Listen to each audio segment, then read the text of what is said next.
ಬೆಳಗಾವಿಯಲ್ಲಿ ಅಪ್ಪಯ್ಯ ಸ್ವಾಮಿಯ ಹುಚ್ಚಾಟ, 7 ವರ್ಷದ ಬಾಲಕಿಯನ್ನು ಸಮಾಧಿ ಮಾಡಿ ರಂಪಾಟ, ಲೋಕ ಕಲ್ಯಾಣದ ಹೆಸರಲ್ಲಿ ಅಟ್ಟಹಾಸಗೈದ ಕಪಟಿ.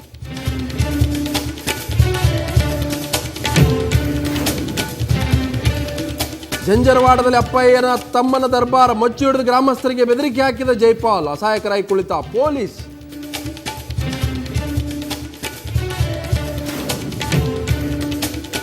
ಬಿಹಾರದಲ್ಲಿ ಬಿಜೆಪಿ ಲೋಕ ಜನಶಕ್ತಿ ಮೈತ್ರಿ, ಎಲ್ಜೆಪಿಗೆ 8 ಕ್ಷೇತ್ರ ಬಿಟ್ಟುಕೊಟ್ಟ ಕಮಲ ಪಡೆ, ನಾಳೆ ಮೋದಿ ಭೇಟಿ ಆಗಲಿರೋ ರಾಮ್ವಿಲಾಸ್ ಪಾಸ್ವಾನ್.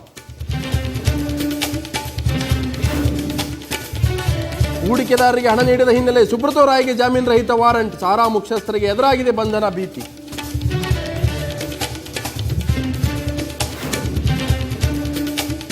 ರೆಬಲ್ ಸ್ಟಾರ್ ಆರೋಗ್ಯದಲ್ಲಿ ಮತ್ತಷ್ಟು ಸುಧಾರಣೆ, ಅಂಬಿ ಚೇತರಿಕೆಗಾಗಿ ಮುಂದುವರೆದಿದೆ ಪ್ರಾರ್ಥನೆ, ನಾಳೆ ಸಂಜೆ ವಾರ್ಡ್ಗೆ ಶಿಫ್ಟ್ ಆಗಲಿದ್ದಾರೆ ಅಂಬರೀಶ್.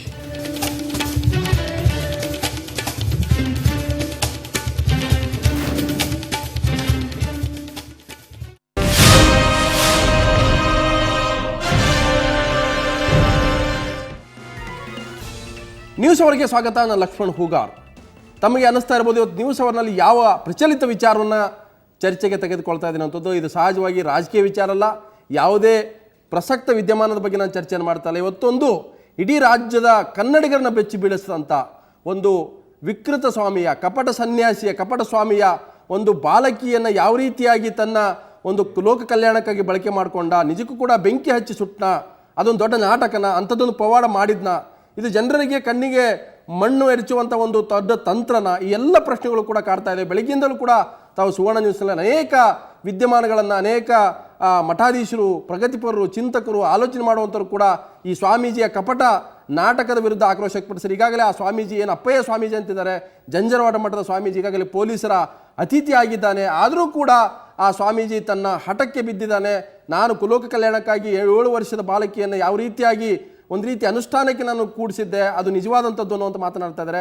ಅಂಥ ಒಂದು ಏನು ಸತ್ಯ ಘಟನೆ ಅದು ನಿಜಕ್ಕೂ ಆಗಿದ್ದರೆ ಆ ಮಗು ಇವತ್ತು ಕೂಡ ಬದುಕಿದೆ, ನಿಜಕ್ಕೂ ಕೂಡ ಬದುಕಿದ್ರು ಅದು ನನ್ನ ಪವಾಡ ಅಂತ ವಾದ ಮಾಡ್ತಾ ಇದ್ದೇನೆ.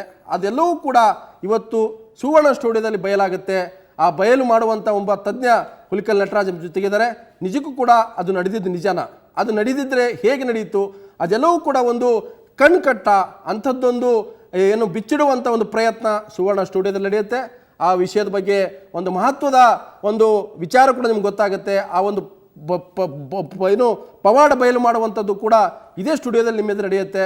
ಅದಕ್ಕಿಂತ ಮೊದಲು ನಾನು ಇವತ್ತು ಇಡೀ ಜಂಜರವಾಡ ಮಠದಲ್ಲಿ ಯಾವ ರೀತಿಯಾದಂಥ ಆ ಬಾಲಕಿಯ ಚಿತ್ರಹಿಂಸೆ, ಬಾಲಕಿಯನ್ನು ಮುಂದಿಟ್ಟುಕೊಂಡು ಈ ಸ್ವಾಮೀಜಿ ಕಪಟ ಸನ್ಯಾಸಿ, ಕಪಟ ಸ್ವಾಮೀಜಿ ನಡೆಸಿದಂಥ ನಾಟಕದ ಒಂದು ಬಯಲು, ಅವೆಲ್ಲವನ್ನೂ ಕೂಡ ನಾನು ಸ್ಟುಡಿಯೋದಲ್ಲಿ ಚರ್ಚೆ ಮಾಡ್ತೀನಿ. ಮೊದಲಿಗೆ ಇಡೀ ವಿಸ್ತೃತ ಒಂದು ವರದಿ ನೋಡ್ಕೊಂಬರೋಣ. ಶಿವಾಯ ನಮಃ ಓಂ ನಮಃ ಶಿವಾಯ ನಮಃ ಓಂ ನಮಃ ಶಿವಾಯ ನಮಃ ಓಂ. ನೋಡಿ ನೋಡಿ ಹೇಗಿದೆ ಇವನು ಹುಚ್ಚಾಟ. ಇದೆಲ್ಲ ಲೋಕ ಕಲ್ಯಾಣಕ್ಕಂತೆ. ಸಿಂಹಾಸ ಪೀಠದ ಮೇಲೆ ವಾದ ವಿವಾದವನ್ನು ನಡೆಸಿಕೊಂಡು ಈ ಕಲಿಯುಗದ ಕರಿತಲೆಯ ಮಹಾನವರ ಹೆಣ್ಣಿನ ಅಂಶವನ್ನು ಉದ್ಧಾರ ಮಾಡಿ ತೋರಿಸಿದಂತ ಅಕ್ಕ ಮಹಾದೇವಿಯ ಜೀವನ ಚರಿತ್ರದಲ್ಲಿ ನಡೀತಕ್ಕಂಥದ್ದು. 7 ವರ್ಷದ ಈ ಪುಟ್ಟ ಮಗುವನ್ನ ಜೀವಂತವಾಗಿ ಸುಟ್ಟಿದ್ದಲ್ಲದೆ 21 ದಿನ ಸಮಾಧಿ ಮಾಡಿದ್ದಾನೆ. ಬೆಳಗಾವಿ ಜಿಲ್ಲೆಯ ಅಥಣಿ ತಾಲೂಕಿನ ಜಂಜರವಾಡ ಗ್ರಾಮದ ಅಪ್ಪಯ್ಯ ಸ್ವಾಮಿ ಹುಚ್ಚಾಟಕ್ಕೆ ಎಲ್ಲೆಡೆ ಆಕ್ರೋಶ ವ್ಯಕ್ತವಾಗಿದೆ. 3 ತಿಂಗಳ ಮಗುವಾಗಿದ್ದಾಗಿನಿಂದಲೂ ಇವನ ಬಳಿಯೇ ಬೆಳೆದ ಮಗುವನ್ನ ದತ್ತು ಪಡೆದು ಆಕೆಯಿಂದ ಲೋಕ ಕಲ್ಯಾಣ ಮಾಡಿಸ್ತೀನಿ ಅಂತ ಜನರನ್ನ ನಂಬಿಸಿದ್ದಾನೆ. ಜೀವಂತ ದಹನಕ್ಕೂ ಮುನ್ನ ಮಗುವನ್ನ ಕಪ್ಪು ಕಂಬಳಿಯಲ್ಲಿ ಹೊತ್ತು ತಂದು ಪೂಜೆ ಪುನಸ್ಕಾರ ಮಾಡಿದ್ದಾನೆ. ಓಂ ಜನ್ಮ ದುರಿತ ಕರ್ಮ ದೋಷ ನಿವಾರಣಾರ್ಥಂ ಪಾಪಾಯ ಕರುಣಾಯ ಶಿವಯೋಗ ಸ್ತೋತ್ರಾತೆ ಶಿವಯೋಗೀಶ್ವರಾಯ. ಆಮೇಲೆ ಕುದುರೆ ಬಾಯಲ್ಲಿ ಮಗುವನ್ನ ನೆಕ್ಕಿಸಿದ್ದಾನೆ. ಇಷ್ಟು ಸಾಲದು ಅಂತ ಮಗುವನ್ನ ಕಾಲಲ್ಲಿ ಮೆಟ್ಟಿದ್ದಾನೆ. ಬಳಿಕ ಯೋಗ ನಿದ್ರೆಯಲ್ಲಿ ಕಂಬಳಿಯಲ್ಲಿ ಸುತ್ತಿ 9 ಅಡಿ ಉದ್ದ ಅಗಲದ ಗುಹೆಯಲ್ಲಿ 21 ದಿನ ಅನುಷ್ಠಾನ ಮಾಡಿದ್ದಾನೆ. ಅನುಷ್ಠಾನದ ಸ್ಥಳದ ಮೇಲೆ ಬೆಡ್ ಕಾಂಕ್ರೀಟ್ ಹಾಕಿದ್ದಲ್ಲದೆ ಚಿಕ್ಕ ದೇವಸ್ಥಾನವನ್ನು ನಿರ್ಮಿಸಲಾಗಿದೆ. ನಾಳೆ ಶಿವರಾತ್ರಿಯ ದಿನ ಬಾಲಕಿಯನ್ನ ಹೊರತೆಗೆಯುವುದಾಗಿ ಸವಾಲು ಹಾಕಿದ್ದ. ಸಣ್ಣ ಮಗು ಇರುತ್ತೆ, ಇಲ್ಲಿ ಬಂದತ್ತಂದ ಕ್ಷಣಿಕ 7 ತಿಂಗಳ ಒಳಗೆ ಅದನ್ನು ಯೋಗ ಸಮಾಧಿ ಒಳಗೆ ಆಯ್ತಂದ ಕ್ಷಣಿಕ ಆ ಗವಿ ಒಳಗೆ ಹಾಕೇನಿ. ಅದಕ್ಕೆ ತಂದ ಬೆಂಕಿ ಒಳಗಿಟ್ಟು ಸುಟ್ಟಿದೆವು. 5 ಟನ್ ಕಟ್ಟಿಗೆ ಒಟ್ಟಿ ಗೂಡು ಕಟ್ಟಿ ಅಗ್ನಿಯ ಅನುಷ್ಠಾನವನ್ನು ಯೋಗ ಸಮಾಧಿಯನ್ನು ಮಾಡಿದೆವು. ಗುರುವಾರ ದಿವಸ ಮುಂಜಾನೆ 6:30ರಿಂದ 9 ಗಂಟೆ ಒಳಗಾಗಿ ಆಕಾಶದ ಗಂಟೆ ನುಡಿತಾವ. ಆಕಾಶದ ಗಂಟೆ ನುಡಿದ್ಮೇಲೆ ಬಾಕ್ಲ ಓಪನ್ ಮಾಡಿ ಕಿಶಿಂದ 1-2 ತಾಸು ಬಿಟ್ಟು ತೆಗಿತೀವಿ. ಇನ್ನು ಯಾಕಪ್ಪ ಹಿಂಗೆ ಮಾಡಿದೆ ಅಂತ ಕೇಳಿದ್ರೆ, ಇದು ನಮ್ಮ ಸಂಸ್ಕೃತಿ, ನಮ್ಮ ಗುರುಗಳು ಕೊಟ್ಟ ದೀಕ್ಷೆ, ಮುಂದೆಯೂ ನಾನು ಹೀಗೆ ನಡೆದುಕೊಳ್ಳುತ್ತೇನೆ ಅಂತ ಹೇಳ್ತಾನೆ. ಹೌದು, ಪ್ರತಿ ವರ್ಷ ನಾವು 6 ವರ್ಷ ಕೂಸಿರ್ತಾನೆ ಅಷ್ಟೇ ಅಲ್ಲ. ನಾನು ಇದ್ದಾಗ ಪ್ರತಿ ವರ್ಷ ಇದು ಮಾಡ್ತೀವಿ ಅಂತ ತೇರು ಎಳಿತೀವಿ. ಹ್ಞೂ ರೀ, ನಮ್ಮ ಮುಂದಾದ್ರೂ ಮತ್ತು ಹಿಂಗೆ ಮಾಡೋಣ. ನಂದು ಜೀವನ ಹತ್ರ ಆಗೈತೆ ರೀ. ನಂದು ಕುಂಡ್ಕೋತ ಹೋಗವ್ರಿಪ್ಪ ನಾ. ಅಂದ್ರೆ ಮನೆ ಮಾರಿ ಬಿಟ್ಟು ಕಿಸಿಂದ 6 ವರ್ಷನಾಗ ಮನೆ ಬಿಟ್ಟು ಕಿಸಿಂದ ಪ್ರತಿ ವರ್ಷ ಕುಂಡತ್ತೀನಿ ರೀ, ಪ್ರತಿ ವರ್ಷ ಹೇಳ್ತೀನಿ ರೀ. 5 ದಿವಸ ಸರಿಯಾಗತ್ತ ಕೂತ ತೇರು ಎಳಿತೀವಿ ನಾವು. ನಮ್ಮ ಗುರು ಕೊಟ್ಟಂಥ ಸಂಪ್ರದಾಯ ಪ್ರಕಾರವಾಗಿ ನಾವು ಮಾಡ್ತೀವಿ. ದೀಕ್ಷೆಯಲ್ಲಿದ್ದ ಬಾಲಕಿಯನ್ನ ಪೊಲೀಸರು ರಕ್ಷಿಸಿ ಆಸ್ಪತ್ರೆಗೆ ಸೇರಿಸಿದ್ರು. ಒಳಗೆ ಇದ್ದೀನಿ. ಏನಂತ ಊಟ ಗೀಟ ಹೆಂಗೆ ಮಾಡ್ತಿದ್ದೆ? ಏನೂ ಇಲ್ಲ. ನಿನಗೆ ಏನಂತ ಹೇಳಿ ಹಾಕಿದ್ರು ಒಳಗೆ ಕೂರ್ಸೋ ಊಟ?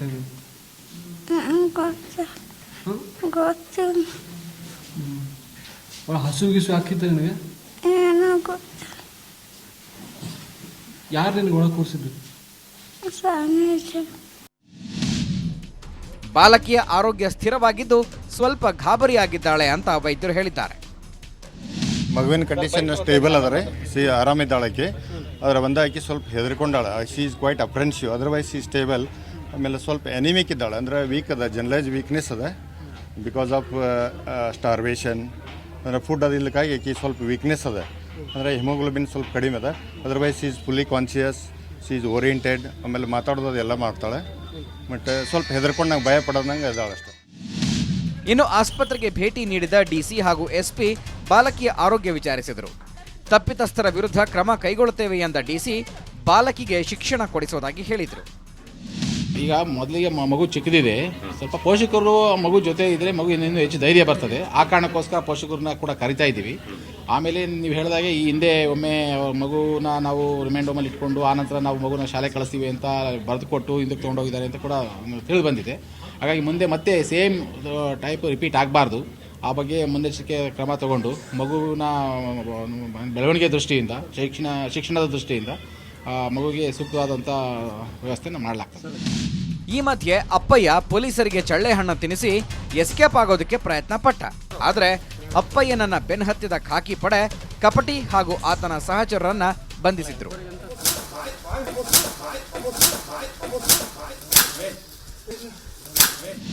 ನಾವು ತಕ್ಷಣವೇ ಕಾರ್ಯೋನ್ಮುಖರಾಗಿ ಅದರ ಸತ್ಯಾಸತ್ಯತೆಯನ್ನು ಪರಿಶೀಲಿಸುವ ನಿಟ್ಟಿನಲ್ಲಿ ಹೋಗಿ ನಂತರ ಆ ಬಾಲಕಿಯನ್ನು ಕೂಡ ರಕ್ಷಣೆ ಮಾಡಿ ಈಗ ಆಸ್ಪತ್ರೆಯಲ್ಲಿ ಚಿಕಿತ್ಸೆ ಕೊಡಿಸ್ತಾ ಇದ್ದೇವೆ.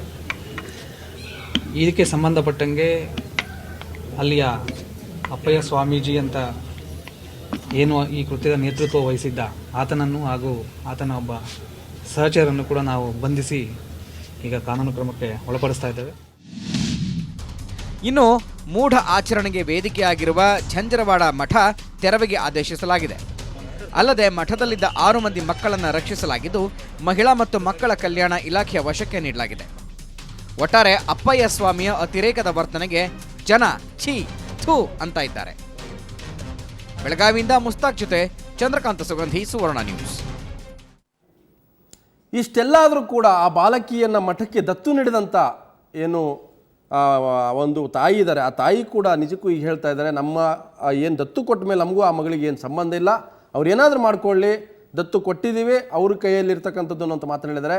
ಜಮಖಂಡಿಯ ಆ ಊರಿನ ತಾಯಿ ಹೇಳ್ತಾರೆ, ನಾನು ಕೊಟ್ಟ ಮೇಲೆ ಮುಗಿದು ಹೋಯ್ತು, ನಮಗೂ ಅದಕ್ಕೆ ಏನು ಸಂಬಂಧ ಇಲ್ಲ ಅಂತೇಳಿ. ಕಸ್ತೂರು ಏನು ಹೇಳಿದ್ರು ಬಂದು ನೋಡೋಣ.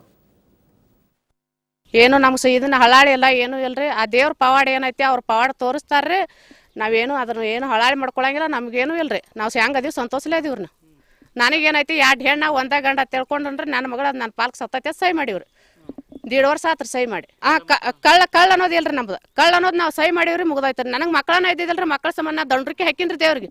ನನಗೆ ಕಳ್ಳ ಅನ್ನೋದು ಏನೂ ಇಲ್ರಿ. ನನಗೆ ಎದ್ರ ಸಲುವಾಗಿ ಅಂದ್ರೆ ನನಗೆ ಮಕ್ಕಳನ್ನ ಇದ್ದಿದ್ದಲ್ರಿ, ನಾ ಬೇಡ್ಕೊಂದಿನಿ, ನಾ ಬಿಡ್ತಾನತ್ ಬೇಡ್ಕೊಂದಿನ್ರಿ. ನಾ ಬಿಡ್ತಾನತ್ ಬೇಡ್ಕೊಂಡ್ರೆ 3 ತಿಂಗಳದಾಗ ಆರಾಮ್ ತೆಪ್ಪನ ಹೋದ್ ಮಠದಾಗ ಹೋದನ್ರಿ. ನಾ ಆ ಮುತ್ಯಾನ ಆಶೀರ್ವಾದದಿಂದ ಆರಾಮ ಅದಾಡ್ರಿ, ನಾವು ಸಹಿ ಮಾಡಿ ಕೊಟ್ಟಿವ್ರಿ. ಎಸ್, ನನಗೆ ಯಾವುದೇ ಕಳ್ಳಿಲ್ಲ, ನನಗೆ ಯಾವುದೇ ರೀತಿಯ ತಾಯಿ ಮಗುವಿನ ಸಂಬಂಧ ಇಲ್ಲ, ನನಗೆ ಮಕ್ಕಳೇ ಇರಲಿಲ್ಲ, ಮಕ್ಕಳಾಗಿದ್ದಾವೆ. ಆ ಒಂದು ಹೆಣ್ಣು ಮಗನ ಮಠಕ್ಕೆ ಕೊಟ್ಟಿದ್ದೀನಿ, ದತ್ತು ಕೊಟ್ಟಿದ್ದೀನಿ, ಕಾನೂನು ಪ್ರಕಾರ ಕೊಟ್ಟಿದ್ದೀನಿ. ನಾನು ಏನೂ ಕೂಡ ಆ ವಿಚಾರದಲ್ಲಿ ಮಾತಾಡೋದಿಲ್ಲ, ನಾನು ಎಲ್ಲೂ ಕೂಡ ಹೋಗಿಲ್ಲ, ನಾವು ನಮ್ಮೂರಲ್ಲೇ ಇದೀವಿ ಅಂತ ಹೇಳ್ತಾ ಇದ್ದಾರೆ. ನಿಜಕ್ಕೂ ಕೂಡ ಇಂಥದ್ದೊಂದು ಪವಾಡ ಅದು ನಡೆದಿದೆಯಾ? ಅದೊಂದು ರೀತಿಯ ಕಣ್ಕಟ್ಟೋಣ ಅಥವಾ ಜನರನ್ನು ಮೋಸ ಮಾಡುವಂಥದ್ದು, ವಂಚನೆ ಮಾಡುವಂಥದ್ದು, ದೇವರು ಧರ್ಮ ಈ ರೀತಿಯ ವಿಚಾರದಲ್ಲಿ ಅನೇಕ ಜನರನ್ನು, ಅನೇಕ ಅಮಾಯಕರನ್ನು ಕೂಡ ವಂಚನೆ ಮಾಡ್ಕೊಂಡು ಬರ್ತಾ ಇರ್ತಕ್ಕಂಥದ್ದು ಕೂಡ ಈ ದೇಶದಲ್ಲಿ, ಕರ್ನಾಟಕದಲ್ಲಿ ಅನೇಕ ಸಂದರ್ಭಗಳು ನೋಡಿದ್ದೇವೆ. ಇವತ್ತು ಕಲ್ಲು ಕೋಳಿ ಕೂಡ ಕೂಗುತ್ತೆ ಅನ್ನುವಂಥ ಕಾಲದಲ್ಲಿ ನಾವಿದ್ದೇವೆ, ಕಲಿಯುಗದಲ್ಲಿದ್ದೇವೆ ಅನ್ನೋಂಥ ಮಾತನ್ನು ಕೂಡ ಆಸ್ತಿಕರು ಮಾತಾಡ್ತಾನೆ ಇರ್ತಾರೆ. ಇವತ್ತು ಏನಾಗಲ್ವೋ ಅದು ಆಗುತ್ತೆ, ಏನಾಗೋದಿಲ್ವೋ ಅದು ಆಗುತ್ತೆ ಅನ್ನುವಂಥ ಮಾತು ಕೂಡ ಇವತ್ತು ಸಮಾಜದಲ್ಲಿದೆ.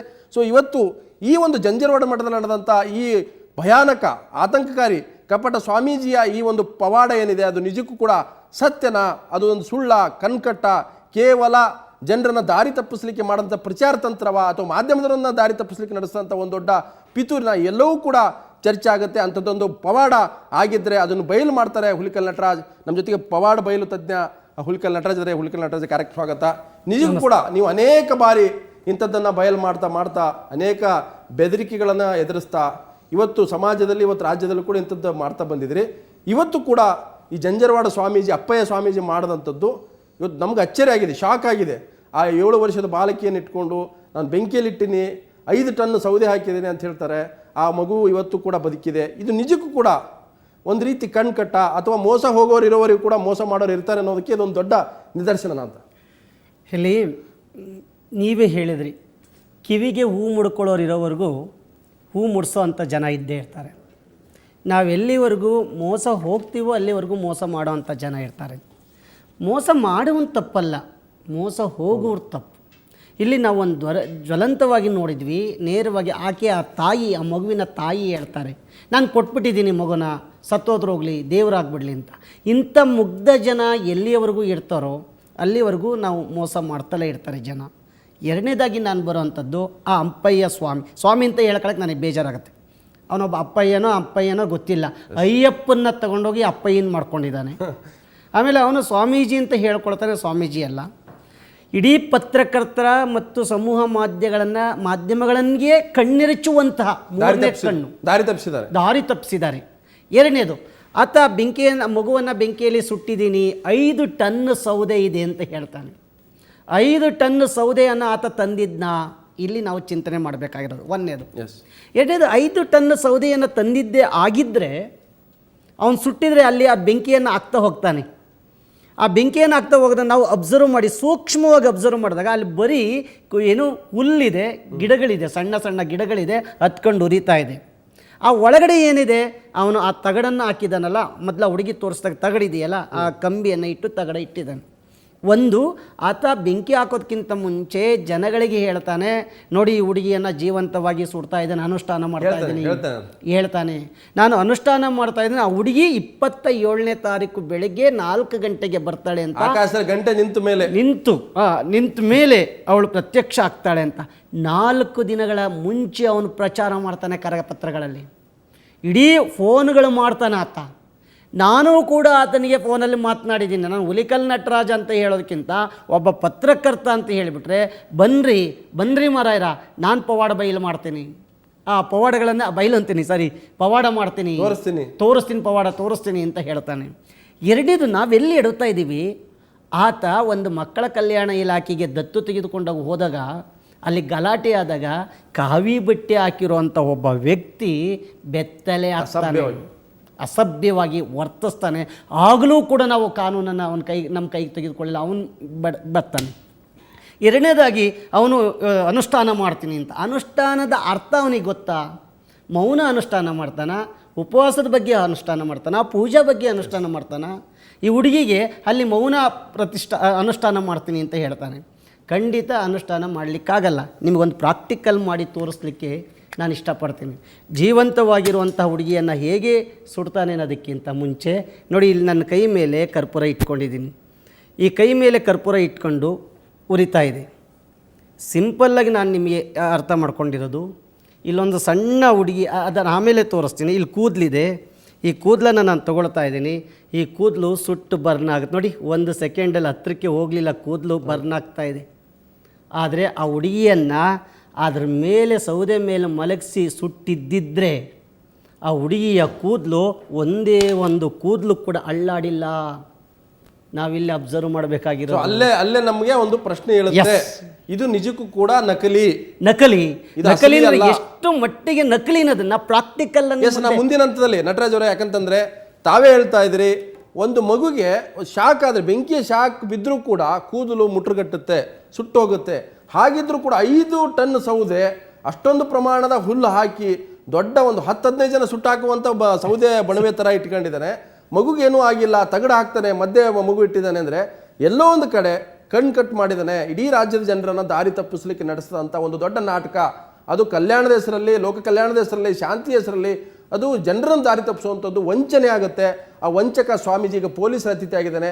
ನೀವು ನಿರೀಕ್ಷೆ ಮಾಡ್ತಾ ಇದ್ದೀರಿ ಈ ಸ್ಟುಡಿಯೋದಲ್ಲಿ ಹುಲಿಕಲ್ ನಟರಾಜ್ ಯಾವ ರೀತಿಯಾಗಿ ಆ ಸ್ವಾಮೀಜಿ ಕಪಟ ಒಬ್ಬ ವ್ಯಕ್ತಿ ನಡೆಸಿದಂಥ ಒಂದು ನಾಟಕ ಇದೆ, ಹೈ ಡ್ರಾಮಾ ಇದೆ, ಅದರ ಒಂದು ಸೀಕ್ರೆಸಿ ಇದೆ. ಅದು ಒಂದು ದೊಡ್ಡ ಒಂದು ನಕಲಿ ನಾಟಕ. ಅದೊಂದು ರೀತಿ ಆ ಜನರನ್ನು ದಾರಿ ತಪ್ಪಿಸುವಂಥದ್ದು. ಆ ದಾರಿ ತಪ್ಪಿಸುವ ಪವಾಡ ಏನಿದೆ ಅದನ್ನೇ ಇವತ್ತು ನಟರಾಜ್ ಬಯಲು ಮಾಡ್ತಾರೆ ಮುಂದಿನ ಹಂತದಲ್ಲಿ. ಅದಕ್ಕಿಂತ ಮೊದಲು ಅದು ಬ್ರೇಕ್.